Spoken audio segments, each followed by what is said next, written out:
Hello everyone and welcome to the Maths Live channel.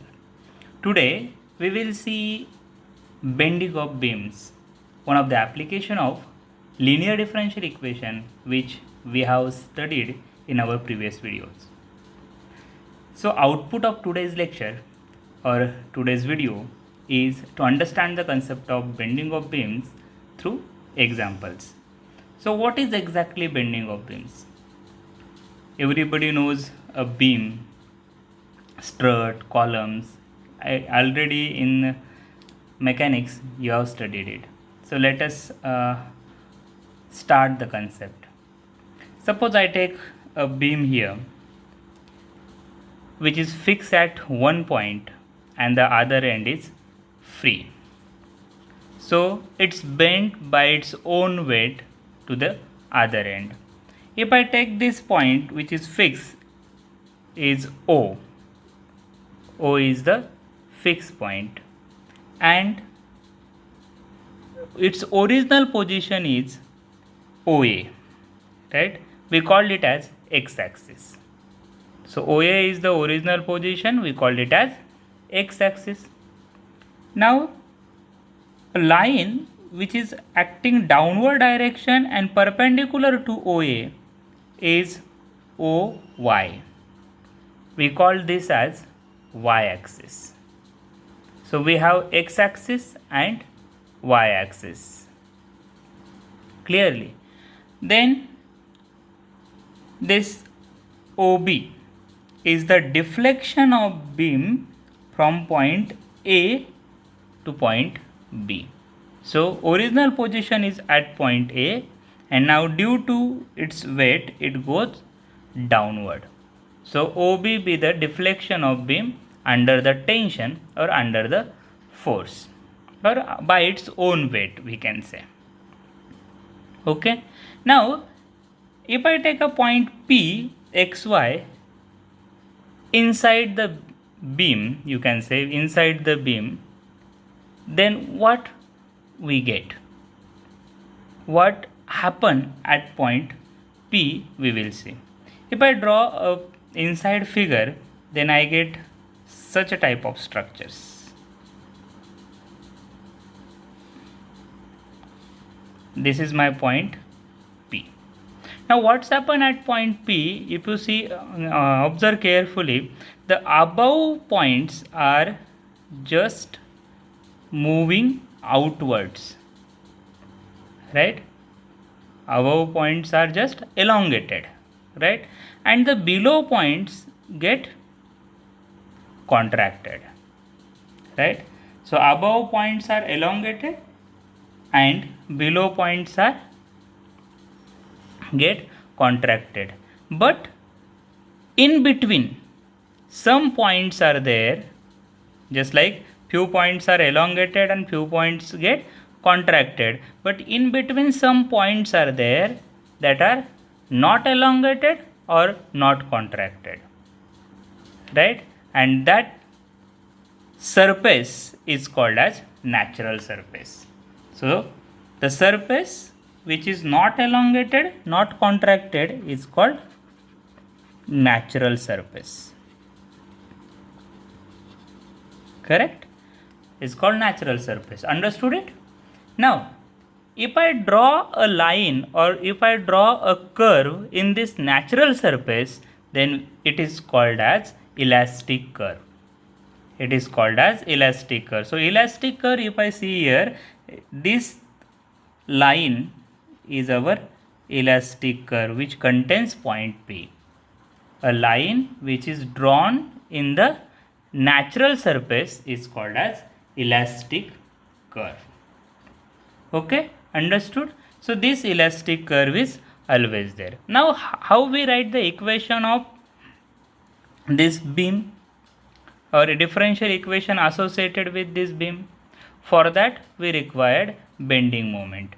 Bending moment inside this beam is equal to the bending moment due to the external forces acting on the beam, right? Both are equal. Just like we take the example, see, if I have this rod which is fixed at one point correct, and by its own weight it goes down, or by force it goes down, right? Whenever it goes downwards, at the same time the reverse force acting at this point, moment at this point, right, is equal to the external moment, right? So what is the moment inside? It is denoted as inside moments, we called inside bending moments,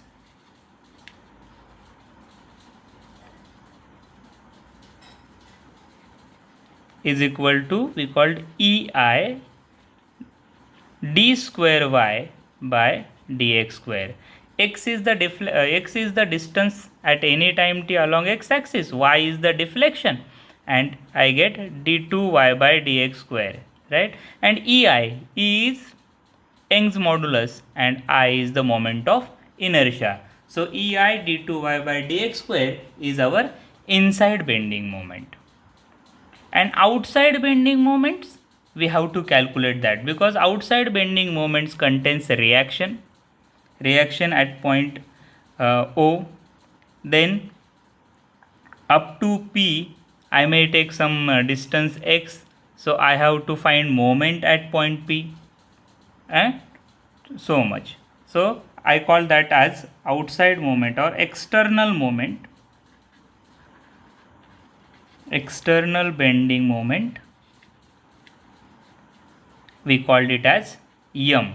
So I get here EI d2y by dx square is equal to M. And how to calculate it, we will see it in examples, because in mechanics we have studied how to calculate moments. Okay, now let us clear the sign convention here. Now from this,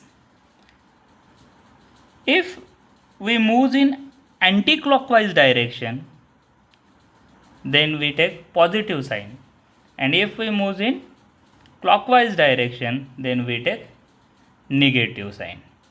Okay, now what are the boundary conditions? Because at this point and this point, what's happened exactly?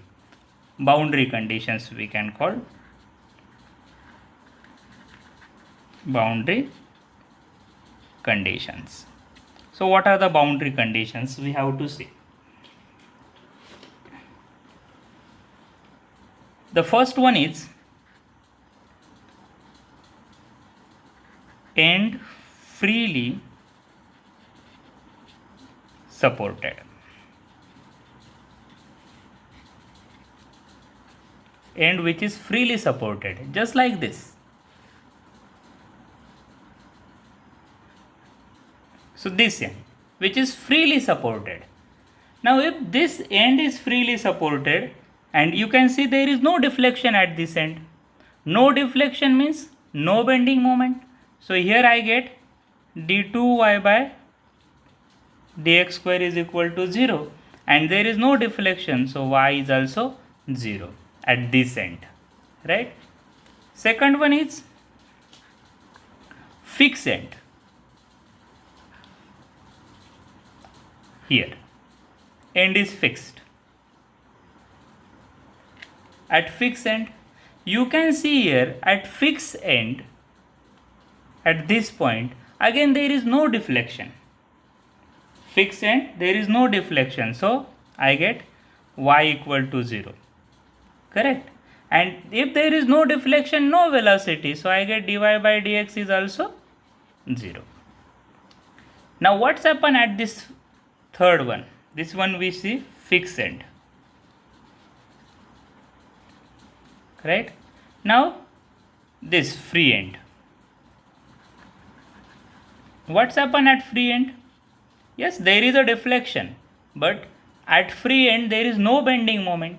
So no bending moments means d2y by dx square is equal to 0. So these are our conditions we have to assume, or we have to take while solving the problems. We can clear this one also. There is no shear force and no intensity, load intensity. There is no shear force and no what we call no bending moment, no shear force, and no load intensity, correct? So this is the initial concept. The examples we will see in our next video. Thanks for watching.